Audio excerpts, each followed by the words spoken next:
আজকের গুরুত্বপূর্ণ আঞ্চলিক সংবাদে সবাইকে জানাই স্বাগত।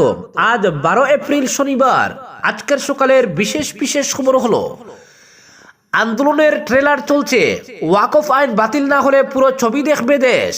শুক্রবার জুম্মার নামাজের পর বরাকের বিভিন্ন স্থান থেকে চুরি দেওয়া হয়েছে এমন হুঙ্কার। কংগ্রেস প্রার্থী সমর্থকরা গোপনে যোগাযোগ রাখছেন বিজেপির সঙ্গে, দাবি মন্ত্রী কৌশিকের।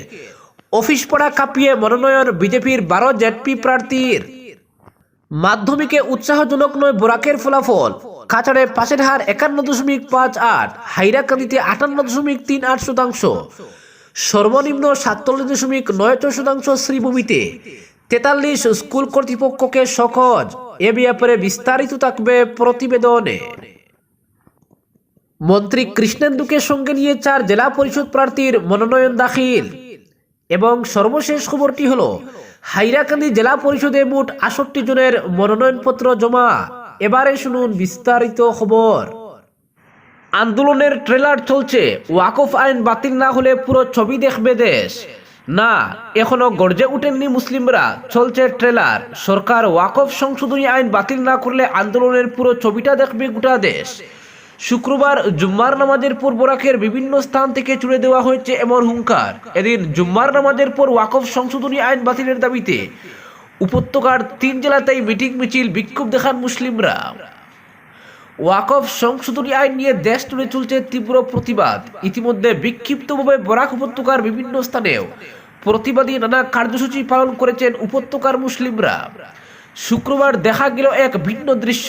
জুম্মার নামাজের পর প্রায় একই সময় গর্জে উঠল পুরো উপত্যকার মুসলিমরা। এদিন প্রথমে কালো বেজ লাগিয়ে জুম্মার নামাজ আদায় করা হয়। নামাজ শেষে প্রতিটি মসজিদে অনুষ্ঠিত হয় সমবেত প্রার্থনা। ওয়াকফ সংশোধনী আইন বাতিলের জন্য মহান আল্লাহর দরবারে দুহাত তুলে হাউ হাউ করে কেঁদে প্রার্থনা করেন হাজার হাজার মুসলমান। নামাজ শেষ হওয়ার পর প্রতিটি মহল্লায় অনুষ্ঠিত হয় বিক্ষোভ কার্যসূচি। কাছাড়, শ্রীভূমি, হাইলাকান্দি সর্বত্র ছিল একই দৃশ্য। হাজার হাজার মানুষ জুম্মার নামাজ শেষ করে একই স্থানে জড়ো হয়ে বিক্ষোভ দেখান। চলে মিছিল মিটিংও। বিক্ষোভকারীদের স্পষ্ট কথা, মুসলিমরা এখনো গর্জে উঠেননি, এখনো ট্রেলার চলছে। সরকার এই আইন বাতিল না করলে আন্দোলনের পূর্ণ দৈর্ঘ্য ছবি দেখবে গোটা দেশ। একাংশ আন্দোলনকারীর কথায়, এই আন্দোলন কোনো নির্দিষ্ট জাত ধর্মের নয়, এই আন্দোলন সংবিধান রক্ষার আন্দোলন। কাটিগোড়ার টিকরপাড়া লাঠিমারায় শোনা গেছে এমন কথা। এদিন জুম্মার নামাজ শেষে আশেপাশের বিভিন্ন মহল্লা থেকে টিকরপাড়া মসজিদ সংলগ্ন ঈদগাহ মাঠে জড়ো হন সহস্রাধিক মানুষ। একাংশ মুক্ত যাত্রী সড়ক দিয়ে রীতিমতো মিছিল করে এসে ঈদগাহ মাঠে জড়ো হন। কঠোর নিরাপত্তা বেষ্টনীতে চলে বিক্ষোভ প্রদর্শন। বিভিন্ন স্লোগানে আকাশ বাতাস উত্তাল করে তুলেন সহস্রাধিক লোক। বিক্ষোভকারীদের স্পষ্ট কথা, এই আন্দোলন কারো বিরুদ্ধে নয়, সম্পূর্ণ গণতান্ত্রিক পদ্ধতিতে শান্তিপূর্ণভাবে দেশ জুড়ে ছড়িয়ে দেওয়া হবে এই আন্দোলন। বিক্ষোভ শেষে রাষ্ট্রপতির উদ্দেশ্যে প্রদান করা হয় স্মারকপত্র। একইভাবে জগদীশপুর, লাঠিমারা, কালাইন, গুমরা, গণিগ্রাম, শান্তিপুর, তারিণীপুর অঞ্চলেও জুম্মার নামাজের পর বিক্ষোভ প্রদর্শন সহ চলে মিছিল মিটিং। All India Muslim personal law বোর্ডের আহ্বানে মূলত এই বিক্ষোভ মিছিল মিটিং অনুষ্ঠিত হয়। ওয়াকফ আইন সম্পর্কে সাধারণ মুসলিমদের সচেতন করতে একাংশ মাওলানা বিস্তারিত তথ্য তুলে ধরে বক্তব্য প্রদান করেন। বলেন, ওয়াকফ মানে আল্লাহর উদ্দেশ্যে দান, ফলে এইসব সম্পত্তিতে কারো অবাঞ্ছিত হস্তক্ষেপ মেনে নেওয়া যায় না। শান্তিপূর্ণ গণতান্ত্রিক আন্দোলনের মাধ্যমে এই আইন বাতিল করতে সরকারকে বাধ্য করতে হবে। সূত্র বলছে, পুরো উপত্যকায় বিক্ষোভ কার্যসূচি পালিত হলেও কোথাও কোনো অপ্রীতিকর ঘটনার খবর নেই। সূত্র বলছে, জুম্মার নামাজের পর এমন আন্দোলনের খবর আগে থেকেই প্রশাসনের কাছে ছিল, ফলে স্থানে স্থানে কঠোর নিরাপত্তা ব্যবস্থা গড়ে তোলা হয়েছিল। পুলিশ প্রশাসনের পক্ষ থেকে বৃহস্পতিবার বিভিন্ন মসজিদ কমিটির কর্মকর্তাদের সঙ্গে আগাম বৈঠকও করা হয়েছিল, ফলে শান্তিতে কেটেছে বিক্ষোভ। অপরদিকে কংগ্রেস প্রার্থী সমর্থকরা গোপনে যোগাযোগ রাখছেন বিজেপির সঙ্গে, দাবি কৌশিকের। অফিস পড়া কাঁপিয়ে মনোনয়ন বিজেপির 12 জেডপি প্রার্থীর। কংগ্রেস প্রার্থীরা জানেন তাদের জেতার সম্ভাবনা নেই, ফলে প্রার্থী সহ তাদের কর্মী সমর্থকরা গোপনে বিজেপিকে সমর্থন করছেন। দৃঢ়তার সঙ্গে এই কথা বলেছেন বরাক উপত্যকা উন্নয়ন বিভাগের মন্ত্রী কৌশিক রায়। শুক্রবার মনোনয়নপত্র জমার শেষ দিনে জেলা শাসক কার্যালয়ে দাঁড়িয়ে মন্ত্রীর দাবি, কংগ্রেস প্রার্থী খুঁজে পাচ্ছে না, জবরদস্তি বিভিন্ন আসনে কিছু মানুষকে রেখে প্রার্থী হিসেবে দাঁড় করাতে চাইছে, কিন্তু ওইসব প্রার্থীরা গোপনে সমর্থন করছেন বিজেপিকে। এদিন শিলচর জেলা শাসক কার্যালয় এবং জেলা পরিষদ কার্যালয়ে 12 জন বিজেপির জেলা পরিষদ পদপ্রার্থী হয়ে মনোনয়নপত্র জমা দেন। তাদের উৎসাহিত করতে মিছিলে হাঁটেন মন্ত্রী কৌশিক রায় সহ জেলা বিজেপির সভাপতি রূপম সাহা, প্রদেশ বিজেপির সম্পাদক কোনাদপুর কায়স্থ, প্রাক্তন বিধায়ক দিলীপ পাল, বিধায়ক মিহির কান্তি সোম, বিধায়ক দীপায়ন চক্রবর্তী।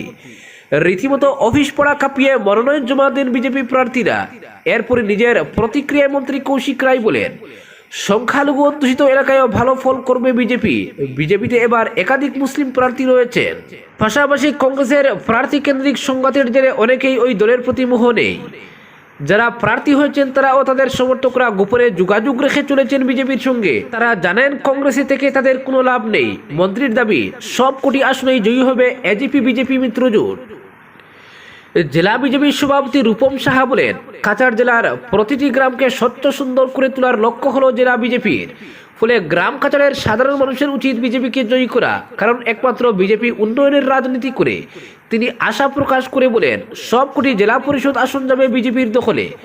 জেলা বিজেপির কার্যকরী সদস্য রূপম নন্দীপুর কায়স্থ বলেন, আসাম বিকাশের পথে যাত্রা শুরু করেছে বিজেপির আমলেই। গ্রাম কাছাড়ের উন্নয়নে বিজেপির বিকল্প নেই। বিভিন্ন প্রকল্পের সুফল গ্রামীণ জনগণের কাছে পৌঁছে দিতে পারে বিজেপি। ফলে আসন্ন পঞ্চায়েত নির্বাচনে বিজেপি এজিপি মিত্রজোটকে ভোটদানের আবেদন জানান তিনি। শুক্রবার শেষ লগ্নে শিলচরে বিজেপির জেলা পরিষদ প্রার্থী হিসেবে মনোনয়ন জমা দেন বিন্নাকান্দি ভুবনহিল আসনের প্রার্থী কিষান রেখিয়াসন, বর্তল হরিনগরের বিজয়াত মাহাতো, লক্ষ্মীনগর দিলখুশের সীমা দেব, দেওয়ান ফালরবন্দের দেবজ্যোতি বাউরি, আরকাঠিপুরে পুষ্পা রবি দাস, রংপুরের জোনাকি দাস, শালগঙ্গায় দীপ্তি শুক্লবৈদ্য, উদারবন্দের রোহিত সিং, কালীবাড়ি বিক্রমপুরে পম্পি দাস, কাটিগোড়া লক্ষ্মীপুরে প্রমীলা বৈষ্ণব, মহাদেবপুর গুমরায় লাভলি চক্রবর্তী, ডলু বড়খোয়ায় কঙ্কন নারায়ণ শিকদার, শিলচর আসনে পীযুষ পাল এবং শ্যামাচরণপুর শেওড়ার তোলে শবনম লস্কর। অপরদিকে মন্ত্রী কৃষ্ণেন্দুকে সঙ্গে নিয়ে 4 জেলা পরিষদ প্রার্থীর মনোনয়ন দাখিল। শুক্রবার মনোনয়নপত্র দাখিলের অন্তিম দিনে পাথারকান্দি উপজেলার 4টি জেলা পরিষদ আসনে মোট 9 জন প্রার্থী মনোনয়নপত্র জমা দিয়েছেন। এদিন শাসক দল বিজেপির পক্ষে সহ বিরোধী দলের প্রার্থীরা মনোনয়ন দাখিল করেছেন। পাথারকান্দির বিধায়ক তথা রাজ্যের মৎস্য পশুপালন ও পূর্ত দপ্তরের মন্ত্রী কৃষ্ণেন্দু পালের নেতৃত্বে জমজমাট মিছিল সহকারে মনোনয়ন দাখিলের দৃশ্য নজর কাড়ে। শুক্রবার পাথারকান্দি বিধানসভার লুয়েরপুয়া ও পাথারকান্দি ব্লকের অন্তর্গত রাধাপিয়ারি, কানাইনগর, ফাকুয়া, চাঁদক্রিয়া ও লুয়েরপুয়া জেলা পরিষদ আসনে যথাক্রমে বিনারানী সিনহা, সুজামিনী দাস, অনিল কুমার ত্রিপাঠী ও স্বপন দাস তাদের প্রার্থীপত্র জমা দেন। মনোনয়ন দাখিলের আগে দলীয় প্রার্থীরা পাথারকান্দি মন্ডল কার্যালয় থেকে মন্ত্রী কৃষ্ণেন্দু পাল ও শ্রীভূমি জেলা বিজেপি সভাপতি সঞ্জীব বণিকের নেতৃত্বে বিশাল মিছিল করে পাথারকান্দি সমজেলা কার্যালয়ে পৌঁছান। মনোনয়নপত্র জমা দেওয়ার পর মন্ত্রী কৃষ্ণেন্দু পাল বলেন, ডক্টর হিমন্ত বিশ্ব শর্মার নেতৃত্বে বরাক ও ব্রহ্মপুত্র উপত্যকায় অভূতপূর্ব উন্নয়ন ঘটেছে।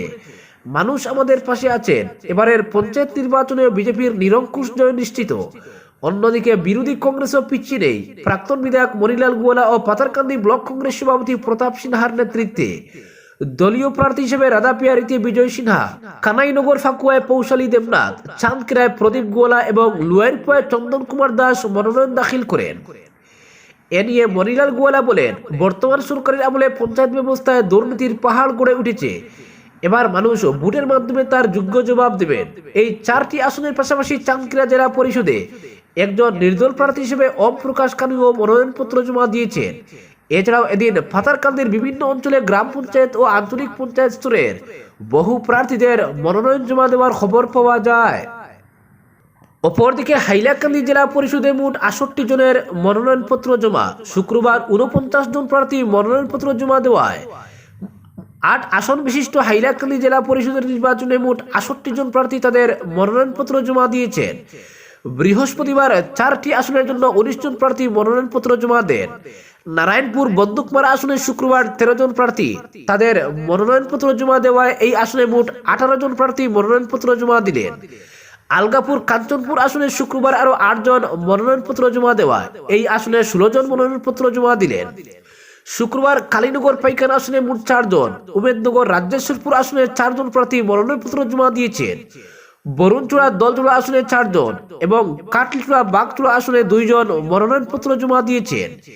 এছাড়া রামচন্ডী নিমাইচাঁদপুরে শুক্রবার 9 জন মনোনয়নপত্র জমা দেওয়ায় এই আসনে 5 জন প্রার্থী সহ মোট প্রার্থী হলেন 14 জন। এছাড়া জামিরা শাহাবাদে শুক্রবার আরও 5 জন তাদের মনোনয়নপত্র জমা দেওয়ায় এই আসনে মোট 6 জন মনোনয়নপত্র দাখিল করলেন। 5টি আঞ্চলিক পঞ্চায়েতের ক্ষেত্রে 62 জন আঞ্চলিক পঞ্চায়েত নির্বাচন করতে জেলা জুড়ে 288 জন প্রার্থী মনোনয়নপত্র জমা দিয়েছেন। এর মধ্যে হাইলাকান্দি আঞ্চলিক পঞ্চায়েতে 67 জন, আলগাপুর এপিতে 100 জন, লালায় 80 জন, কাটলিজোড়া 24 জন এবং দক্ষিণ হাইলাকান্দি এপিতে 17 জন মনোনয়নপত্র জমা দিয়েছেন। এদিকে 620টি পঞ্চায়েত সদস্য পদে মোট 2081 জন প্রার্থী তাদের মনোনয়নপত্র জমা দিয়েছেন। হাইলাকান্দি এপির গ্রাম পঞ্চায়েতগুলিতে 431 জন, আলগাপুরে গ্রাম পঞ্চায়েতগুলিতে 748 জন, লালায় 500 জন, কাটলিজোড়ায় 252 জন এবং দক্ষিণ হাইলাকান্দির গ্রাম পঞ্চায়েতগুলিতে 150 জন প্রার্থী মনোনয়নপত্র জমা দিয়েছেন। মনোনয়নপত্রগুলি আজ শনিবার দিন পরীক্ষা করা হবে। অপরদিকে চলতি বছরের মাধ্যমিক পরীক্ষার ফলাফলে বরাক উপত্যকার অবস্থা হতাশাজনক। জেলাভিত্তিক ফলাফলের তালিকায় কাছাড় জেলার ফলাফল যেমন নিম্নগামী, তেমনি তালিকার সবচেয়ে নিচে শ্রীভূমি জেলা। কাছাড়ের তুলনায় পাশের হারে হাইলাকান্দি জেলা সামান্য এগিয়ে থাকলে উৎসাহজনক নয়। রাজ্য স্কুল শিক্ষা বোর্ড মাধ্যমিক পরীক্ষার ফলাফল ঘোষণা করেছে শুক্রবার সকাল 10টায়। কাছাড় জেলায় 25,631 জন পড়ুয়া পরীক্ষায় বসেছিলেন। পাশ করেছে 13,221 জন, পাশের হার 51.58। প্রথম বিভাগে 4,506 জন, দ্বিতীয় বিভাগে 6,519 জন এবং তৃতীয় বিভাগে পাশ করেছে 1,957 জন। সামগ্রিক দিক থেকে কাছাড়ে এইচএসএলসি পরীক্ষায় ফলাফল এবছর ভালো হয়নি। 2024 সালে 63.1% পাশের হার ছিল। একইভাবে 2023 সালে 63.99% ছিল।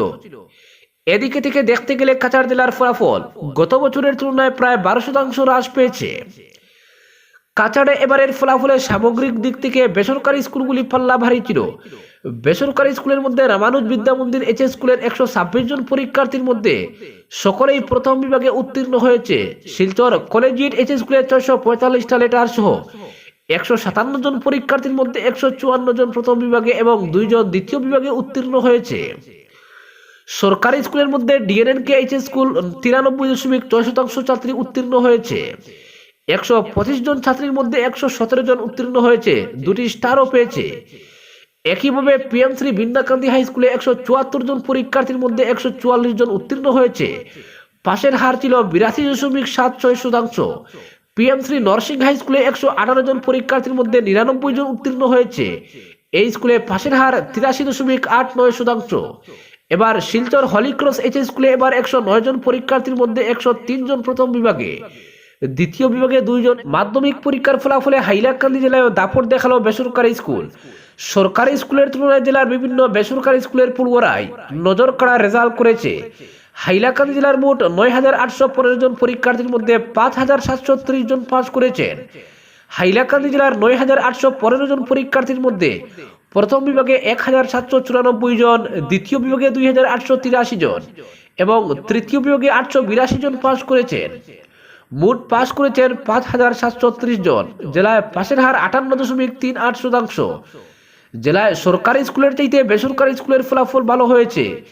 এবারের মাধ্যমিক পরীক্ষার ফলাফলে ঐচ্ছিক গণিতে হাইলাকান্দি জেলা সেরার কৃতিত্ব অর্জন করেছে লালার morning glory English medium high স্কুলের পড়ুয়া বিশ্বতোষ দত্ত। সে ঐচ্ছিক গণিতে 99% মার্কস পেয়ে লালার মুখ উজ্জ্বল করেছে। এদিকে মাধ্যমিকে অত্যন্ত নিম্নমানের ফলাফল হওয়ার জন্য শাস্তির মুখে শ্রীভূমি জেলার প্রায় 43টি স্কুল কর্তৃপক্ষ শুক্রবার ফলাফল ঘোষণার পর ওই স্কুলগুলোর প্রধান শিক্ষক ও অধ্যক্ষদের সহজ নোটিশ ধরিয়ে দিয়েছেন স্কুল ইন্সপেক্টর নীলম জ্যোতি দাস। কেন এমন বিশ্রী ফলাফল হলো তার কারণ দর্শানোর পাশাপাশি কি কারণে তাদের বিরুদ্ধে ব্যবস্থা নেওয়া হবে না এর জবাব 3 দিনের মধ্যে দেওয়ার জন্য কড়া নির্দেশ দিয়েছেন তিনি।